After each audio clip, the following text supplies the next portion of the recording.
Hello everyone, welcome back to AwesomeAni, and I'm sorry for not posting in a while.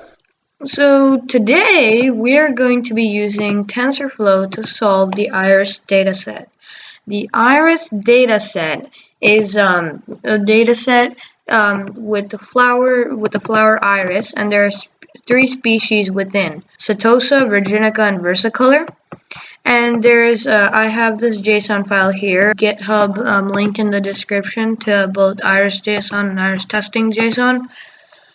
So we have this here, and first we're gonna just define TensorFlow equals require at TensorFlow/tfjs.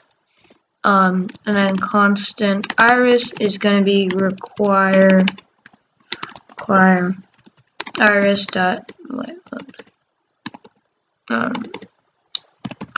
iris dot json, and then const iris testing is going to be require dot slash iris testing dot json. Okay, so in this project, I guess we have to do four things.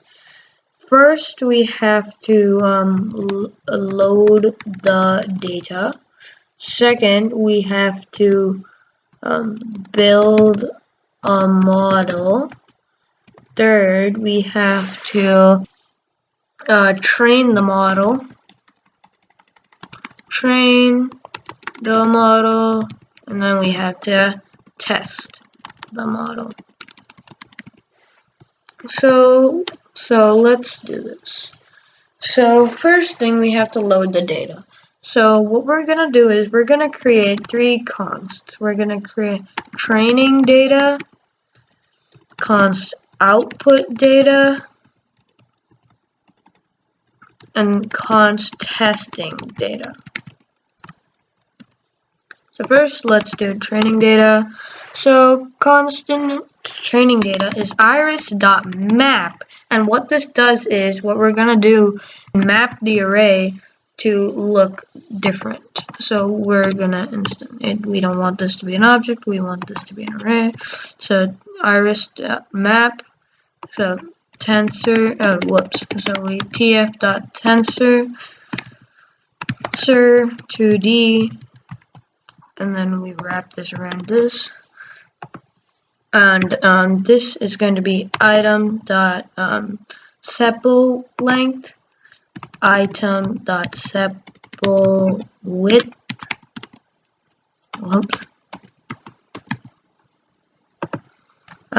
item.petal length, and item.petal width. So that's training data, and now just to make sure that this is working, we are going to just print training data dot print, and let's just quickly run this node iris.js. So let's just remove this output data because JavaScript expects an initialization. Node iris.js. Okay, so we have it in the format that we want. So each array has 4 values. Perfect. Now that we have the training data, so testing. So tf.tensor 2D, and we're gonna do iris testing.map item, because the testing data we're going to use it when we actually test the data, iris testing JSON. We have to test the data, and it's easy to double check because we already have the species here. So when we actually run the model, we will be able to know if our prediction was correct or not. And we'll do the same thing here. Because it's the same. Okay, because the testing data, we're just using it for testing. Then const output data output data equals tf.tensor2d again, and we're gonna do an iris.map, but this time it's gonna be different. We're not really, because we want to know what the species is, right? But we don't want all, we only want as the input for the first floor value as the input, and then we want the species as the output.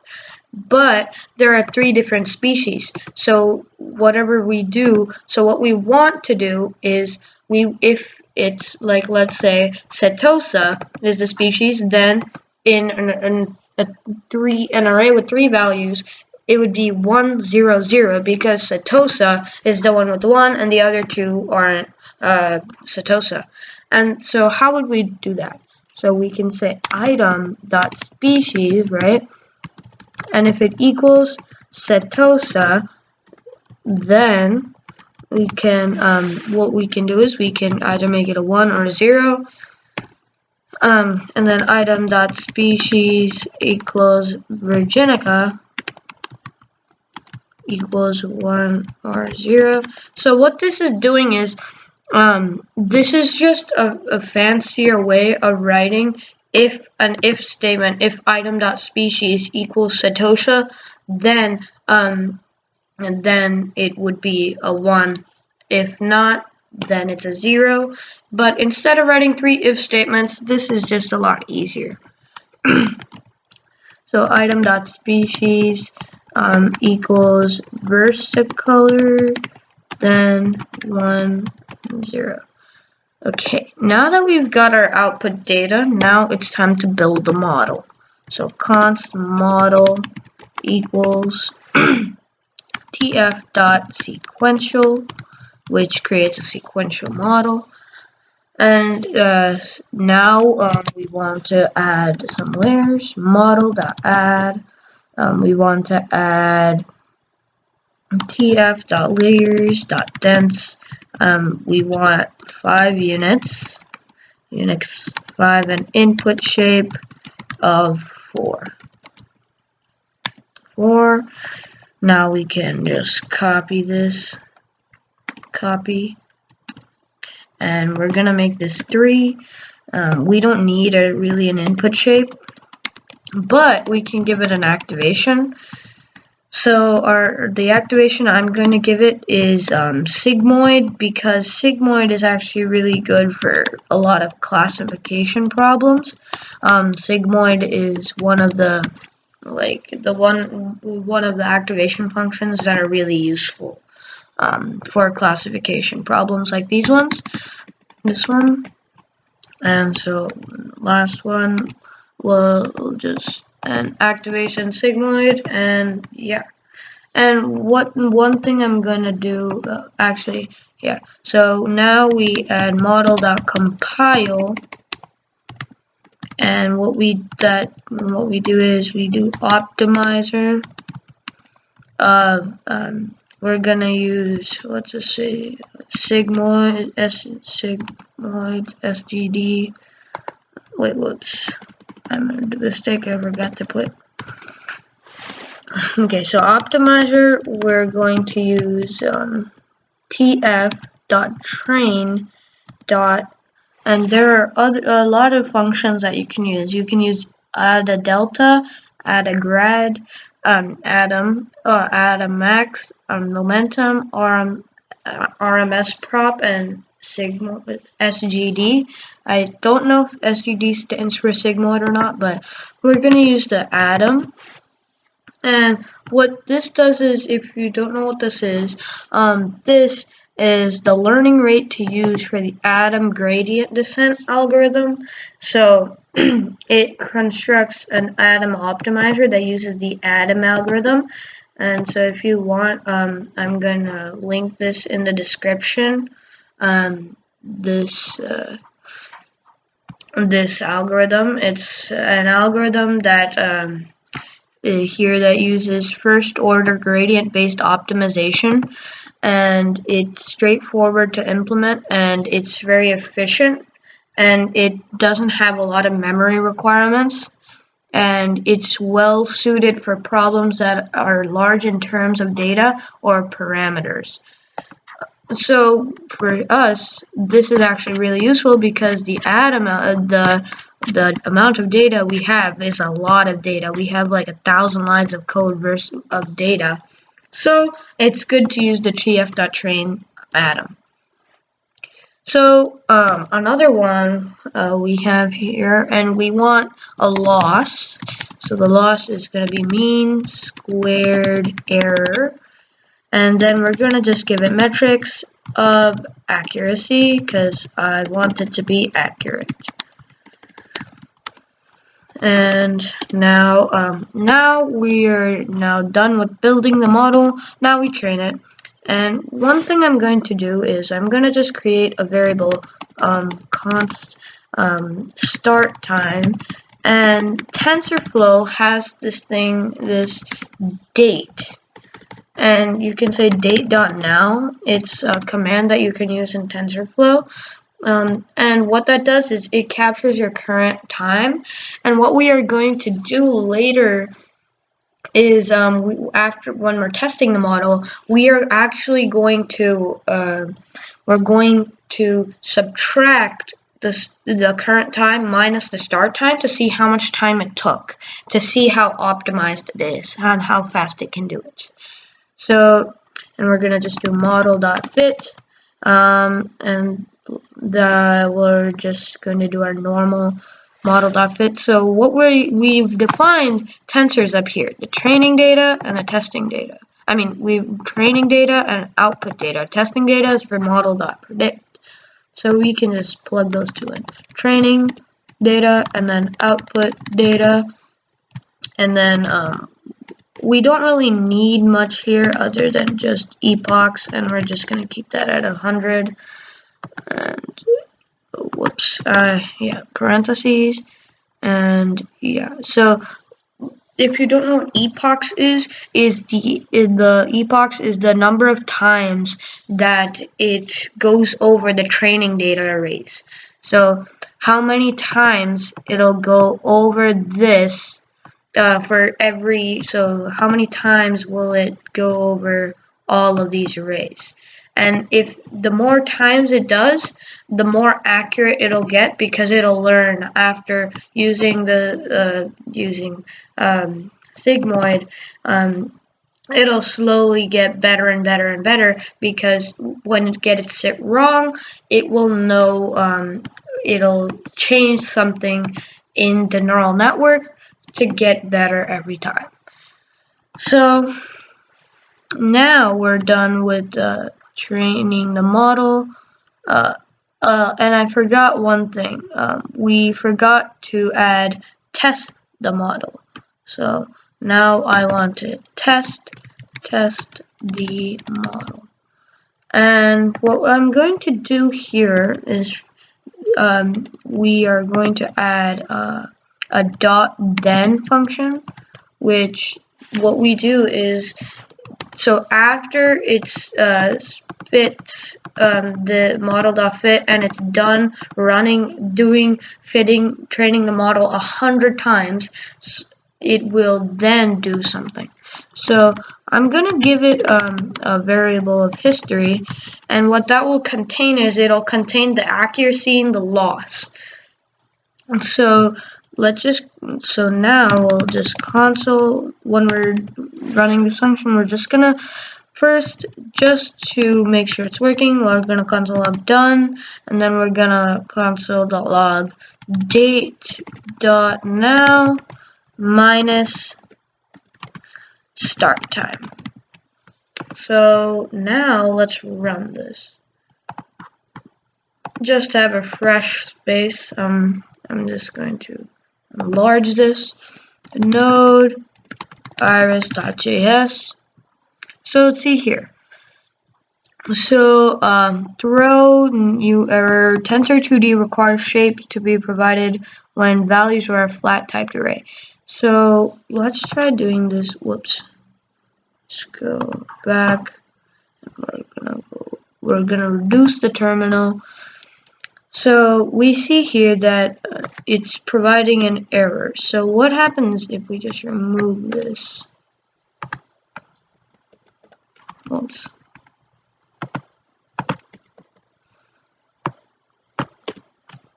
And now we have the tensor. We go and test it again. We might have some more errors.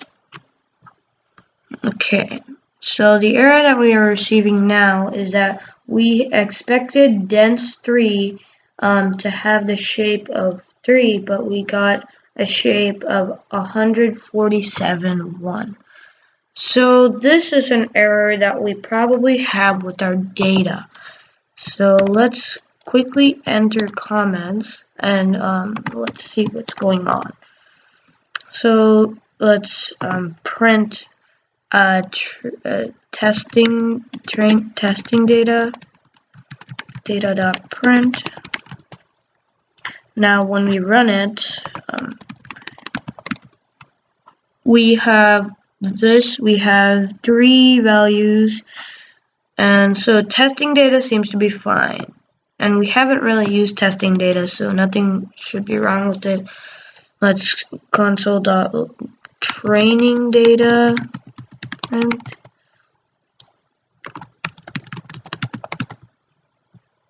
Okay, and now let's just change this to output data.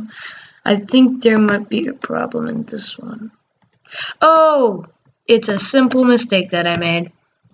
I just noticed that I accidentally created the output data as an object instead of an array. So, and the reason why that's bad is because the way we are processing it, we have to have it in a tensor, and tensors don't store objects. So now we can even tensors. We are using them in arrays because we have to have our output as an array. So that was just a silly mistake. That's okay. Whoops, I think. Let's quickly just close this terminal, open a new one, and let's see what's going on now. Iris.js, and it's doing done. 3.605 seconds. That's actually really cool. Now, so we know that it's working. Now let's console.log history, and let's just analyze what it is showing. So it's okay. So it's showing our history. So it's saying for the loss, it's getting down to like a 15% loss, but if we run it again, it should be better. And then the accuracy, it started off at 30%, but now it's at 78% accuracy. So now let's run it again, just to see if it improves more. Node iris.js. So 78. See, now that we ran it again, it's at 82%. So the more times you run a neural network, the more it'll understand the more it'll understand the mistakes, the fundamental mistakes it's making, and then it'll fix those, and then it will make it better. And then one thing I forgot to include, a thing for tf.train.atom. This is just a training rate, so what this will do is the learning rate will be for the algorithm that it uses. It'll use 0.06, and that's just a usual number that's used for tf.train.atom. And so now maybe it might be a little different. So when we run it again, last time, see, now it has an accuracy of 97%, and that's really, really good. And the loss is like 1%. So after because when you use these type of algorithm, the training algorithm is really important, because depending on which algorithm you use, it'll give different results. So also the activation function matters a lot as well. See, if we use like something like linear, on both of them, it makes it a lot different because it might be a little more accurate or it might be less, but in this case it is less. Linear is less accurate, and it has a higher loss. It's not not bad, but it's still a high loss. And so now it's like, this is just really cool. If you find this really cool and want more tutorials like this, please consider subscribing. It helps me out a lot. And yeah. So now, because now it is at a really low rate, but when you train it more, the more you run it. See, now that I run it twice, so it was at, before it was at like 60 something percent, but now it's at 97%. So when you run the neural network, it doesn't always give you the same answer every time. Because so this is 0.97959, so 0.7959, let's just see if it gives the same output. See, now this time it gave 0.98. So every time you run a neural network, it always improves more and more and more, which is really cool because at some point you could get to a really high percentage rate, and depending on how many times you just run it. But this is a good enough percentage rate for us because even if it's at a good percent, it should be fine. And when you're one thing that that I should probably explain is that the reason why there isn't just one is because we're running this on a full data set. So this will what it does is so let's say it ran on this one and it didn't guess versicolor, but instead it said Virginica, then the loss rate for that one would be like 0.1% because it was just very little off. If it was like very little off, and then if it thought, but if it got it right, the accuracy would obviously be higher. Okay, now that we have history, so we have the history rate. Now what we'll do is we'll do model.predict. So what we want, so we'll do it on testing data, and we'll print it. And so what we want is when we have iris testing, what should be the array that we should have? So so I'll just go here and put some comment. Expected output is, so the first, we should get an array of tensors. So we should have something like this, and we should have 1, 0, 0 because the first one is setosa, so that means it will be the first one will be marked as 1 and the other two will be marked as 0, and then then the next one would be, it should be a tensor of 0, 1, 0, and then the third one should be 0, 0, 0, 0, 1. And so it won't exactly be 1, but it should be close to 1. Like it should be like in the 0.9s, like 0.9 or something. So now let's console.log this. So as we see here, our accuracy was actually really little this time. It wasn't that great. And so let's try running it again. Because there might be, because it's giving everything an equal rate. Maybe, is there any error here? So what we're seeing is that we are getting a not so great response on accuracy. So first, let's try giving Adam like a 0.08. That might help. Let's see what it does. So it definitely helped, but it doesn't seem to be. Let's try doing it again. Iris.js. It should be at least in the 90s. I don't know. Yeah, so now it's doing well. Now we can add the model.predict Iris.js. So our accuracy this time wasn't so great, but we see that it got the Setosa one correct. It actually thought it was the second one it got wrong because it thought it thought it was more versicolor than Virginica, and same thing but it got the last one. So let's try running it one more time. So this time we got really good results. Because last time we had like a 60% accuracy. When we have a 97% accuracy, we see that we got 98% likely it's Setosa, 92% likely it's Virginica, and 97% likely that it's versicolor.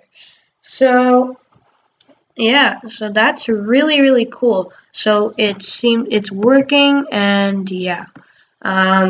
So I think, yeah, that's where I'm gonna end the video here. So yeah, thank you guys.